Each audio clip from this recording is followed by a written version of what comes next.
Elise Araújo Kitano Matsunaga. Por favor. Por favor.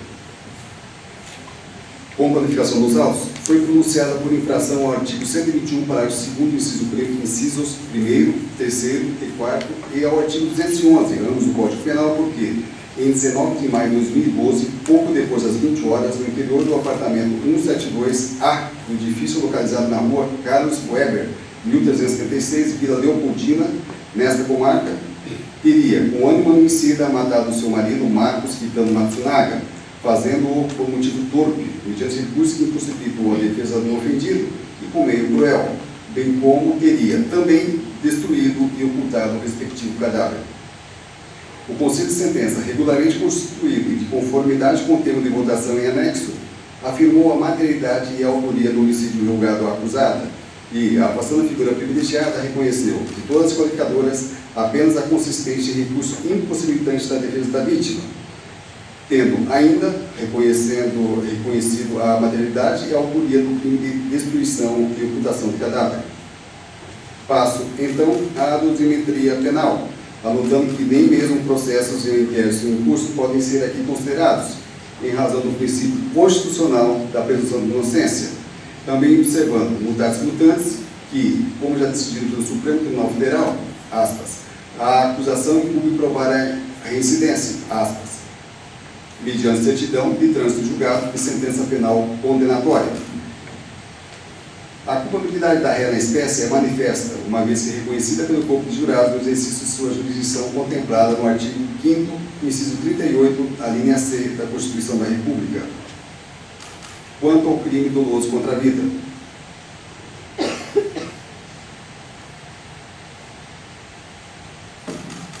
em que pese o comportamento da vítima envolvendo traição conjugal e os autos darem conta de que Elise é boa mãe, sendo também polida no trato com as pessoas em geral, a acusada veio a trocar o cano da pistola com o qual atiraram em Marcos, bem como a livrar-se do computador com o qual, passando-se falsamente pelo ofendido, enviou mensagens a outrem, informando que ele estava bem, portanto vivo, assim posando de esposa abandonada pelo marido que teria deixado o lar conjugal, tendo ainda se desvencilhado do instrumento com o qual esquartejou o corpo da vítima, também espalhado suas partes em local distante do lugar do cometimento ilícito, cuja prática culminou por confessar, apresentando, no entanto, a sua versão defensiva, tão só dias depois do episódio criminoso, quando as investigações já convergiram contra ela, cuja dinâmica, na esteira do veredito do Conselho de Sentença, aponta a cuidar-se de prática revestida de cuidadosa premeditação, reveladora de uma personalidade fria e manipuladora, e, portanto, extremamente perigosa. Aliás, também é dos autos que Elise não é pessoa de par dos recursos intelectuais. Contrariamente, apesar de origem humilde, além de ter frequentado o curso de enfermagem, completando-o, formou-se em curso superior, especificamente em ciências jurídicas e sociais, direito, vivendo ainda, nababescamente, depois de casada justamente com o ofendido, já que, no dizer dos autos, então tratada como uma princesa. Nesse contexto, ainda na esteira do veredito da Corte Popular, malgrado cuide-se de acusada sem outra passagem criminal, não só nesse estado, como também no Paraná, a fixação da pena base pelo homicídio é fixada 1/4 acima do mínimo legal, como necessário e suficiente para efetivas reprovação e prevenção a tal crime em caso, como preconizado no artigo 59 do Código Penal, perfazendo, portanto, 15 anos de reclusão. Cuidando-se de crime praticado contra cônjuge, conforme certidão juntada nos autos e não impugnada, majoro a pena em 1/4, fazendo-o com base no artigo 61, inciso 2º, a linha E, infine, do Código Penal, com o total, assim, de 18 anos e 9 meses de reclusão. Inclusive, apesar de confessa quanto ao autoria do homicídio, a acusada assinou que tal ocorreu na forma simples, na forma do artigo 121 caput do Código Penal, sob o domínio de violenta emoção logo em seguida a injusta provocação da vítima, crime cognominado pela doutrina e pela jurisprudência privilegiado, artigo 121, parágrafo 1º do Código Penal, assim contrariando a decisão do Conselho de Sentença. Ora, o fundamento do artigo 65, inciso 3º, letra D do Código Penal, reside na sinceridade e na lealdade processuais, como já decidido pelo Supremo Tribunal Federal, de modo que somente a assunção total da responsabilidade, confissão completa, justifica tal minorante, o que, como visto, não ocorre nesses autos. Assim, sem deslembrar o artigo 492, inciso 1º, a linha P do Código de Processo Penal, torna essa reprimenda definitiva ante a inexistência de outras causas legais notificadoras. Quanto ao crime de destruição e ocultação de cadáver, como já visto, nada obstante o comportamento da vítima envolvendo traição conjugal e os autos darem conta de que Elisa é boa mãe, tratando com polidez também as pessoas em geral, sem antecedentes criminais, conclui-se por toda a dinâmica dos fatos, culminando na destruição e ocultação do cadáver da vítima, na esteira do decidido pelos juízes naturais da causa, tratar-se de pessoa com personalidade fria e manipuladora que agiu com uma meticulosa premeditação, porquanto, frise-se, chegando a se passar por esposa abandonada por um marido que teria deixado o lar do casal, ainda se desvencilhou do instrumento com o qual esquartejou o corpo da vítima, também espalhando suas partes em local distante do lugar do cometimento do delito do artigo 211 do Código Penal, vindo a confessar tão só posteriormente quando as investigações já convergiram contra ela. Convém reiterar, agora, que a ré não é pessoa de poucos recursos intelectuais, mas sim que, além de ter frequentado o curso de enfermagem, completando-o, formou-se em curso superior, Direito, Ciências Jurídicas e Sociais, vivendo ainda, depois de casada justamente com o ofendido, em privilegiada situação financeira, eis que na dicção dos autos, então tratada como uma princesa. Nesse contexto, ainda na esteira do dito da magistratura popular, malgrado pude ser acusada sem outra passagem criminal, não só nesse estado, como também no Paraná, fixo, a pena base é fixada aqui em 1/4 acima do mínimo legiferado, como necessário e suficiente para efetiva reprovação e prevenção a tal crime na espécie, como disposto no artigo 59 do Código Penal, perfazendo, portanto, 1 ano e 3 meses de reclusão e 12 dias multa. Por ser delito perpetrado contra cônjuge, com respaldo no artigo 61, inciso 2º, a linha E, enfim, do Código Penal, a recrudesço em 1/4, somando 1 ano, 6 meses e 22 dias de reclusão e 15 dias multa. Considerando a confissão da ré contra este crime, reduzo de 1/4 a reprimenda, perfazendo 1 ano, 2 meses e 1 dia de reclusão e 11 dias multa. No que toca à pena pecuniária, cada dia a multa é fixada no mínimo legal, por não existir nos autos notícias sobre a atual situação econômica da acusada. Efetivamente, muito embora tenha sido casado com pessoa financeiramente abastada, ou foi em regime parcial de bens,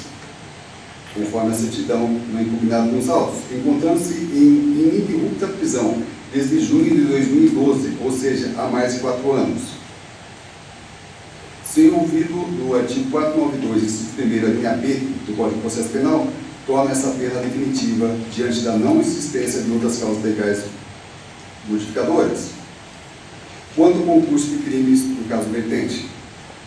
os autos dão conta de 2 delitos ocorridos sucessivamente, de modo a não se poder falar em uma só ação inerente ao concurso formal de crimes,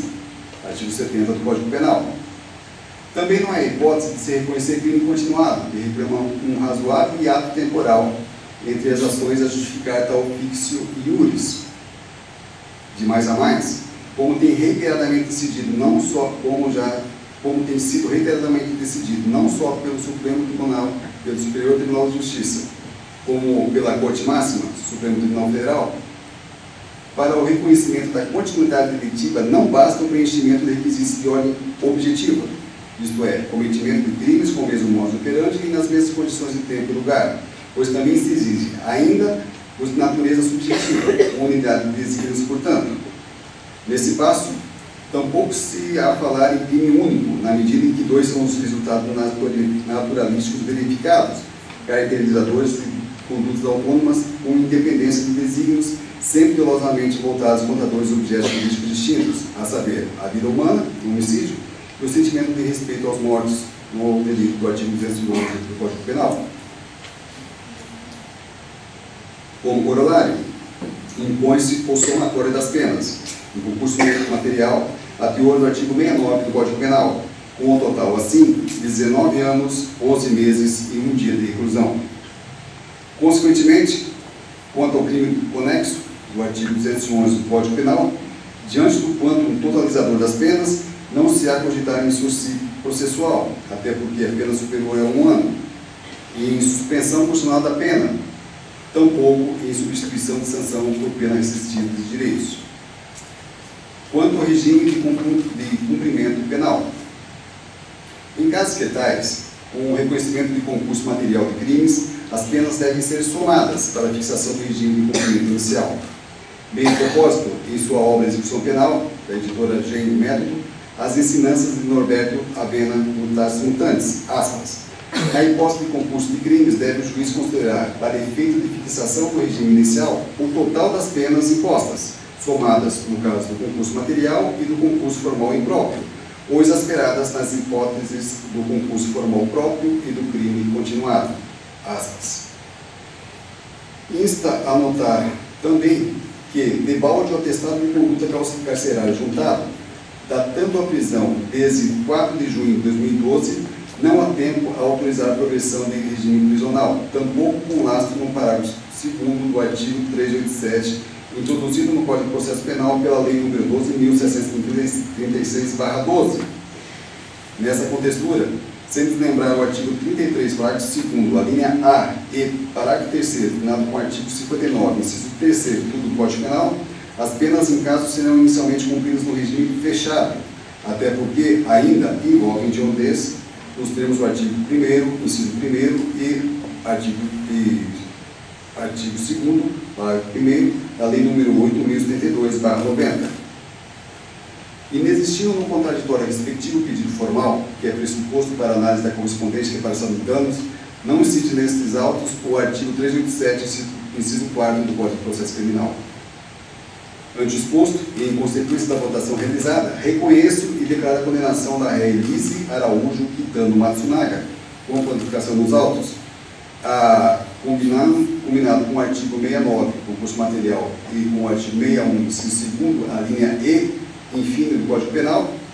18 anos e 9 meses de reclusão, com princípio de cumprimento no regime fechado, como incursa no artigo 121, parágrafo 2º, inciso 4º,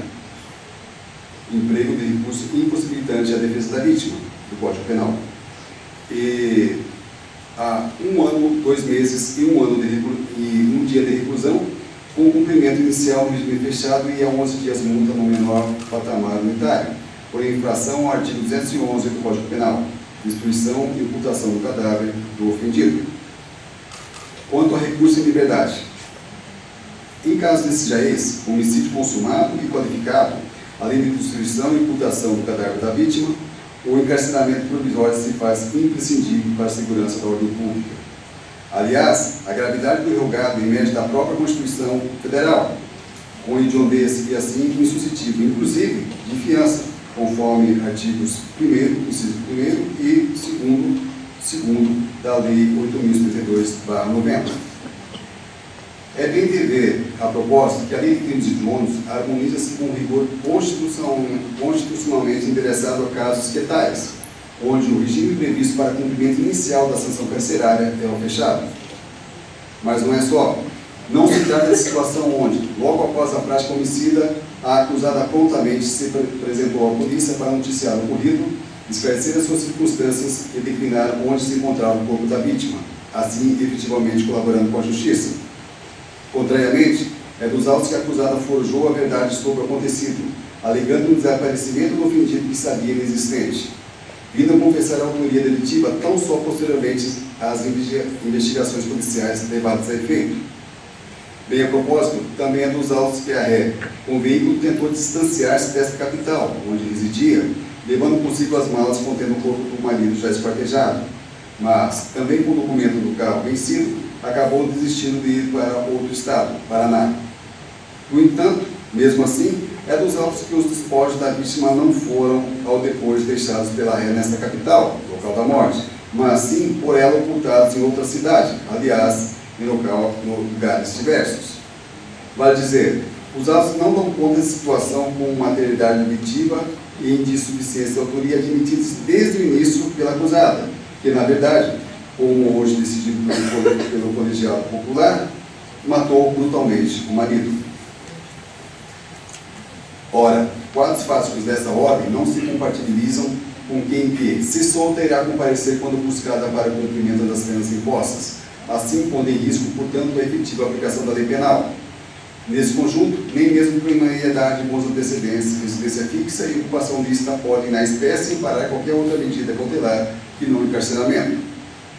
Cabe assinalar, por fim, que se trata de prisão de direito processual, que não fere o princípio constitucional da presunção de inocência, tampouco se contrapõe à Convenção Americana sobre Direitos Humanos, Pacto de São José da Costa Rica, como já decidido pelo STF, até porque não implica a soldada inclusão no rol dos culpados. A respeito da temática, ainda o guardião da Constituição Federal, por unanimidade de votos, aspas, não procede a alegação de que o princípio inscrito no artigo 5º da Constituição Federal, ao dispor que ninguém será considerado culpado até o trânsito em julgado de sentença penal condenatória, impede a prisão do réu. O plenário do Supremo Tribunal Federal já se pronunciou sobre a questão e decidiu que é perfeitamente compatível com o referido princípio a prisão sem o trânsito julgado da decisão condenatória. Aspas. Em outras palavras, da mesma Corte Suprema, citando precedentes seus, mutatis mutandis. Aspas. É equivocado o argumento de que o réu, sendo primário e registrando bons antecedentes, tem o direito de apelar à liberdade.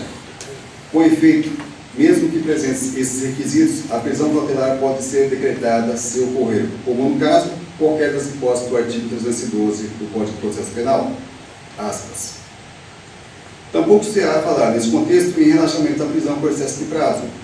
uma vez que cuida-se do interstício que admite dilação conforme as circunstâncias e particularidades de cada caso concreto. Expressa-se, pois, novo mandado de prisão, desta feita em razão da condenação hoje operada pelo Tribunal do Júri. Custas na forma da lei. Registre-se, diligenciando a serventia com as formalidades legais de praxe. Inclusive, diante de recursos ainda pendentes, comuniquem-se incontinente o Supremo Tribunal Federal e o Superior Tribunal de Justiça desta decisão. Sentença publicada no plenário 10 do Complexo Judiciário do Ministro Mário Guimarães, às 2h08, no dia 5 de dezembro de 2016, Adilson Palkowski Simone, juiz-presidente. Pode se sentar.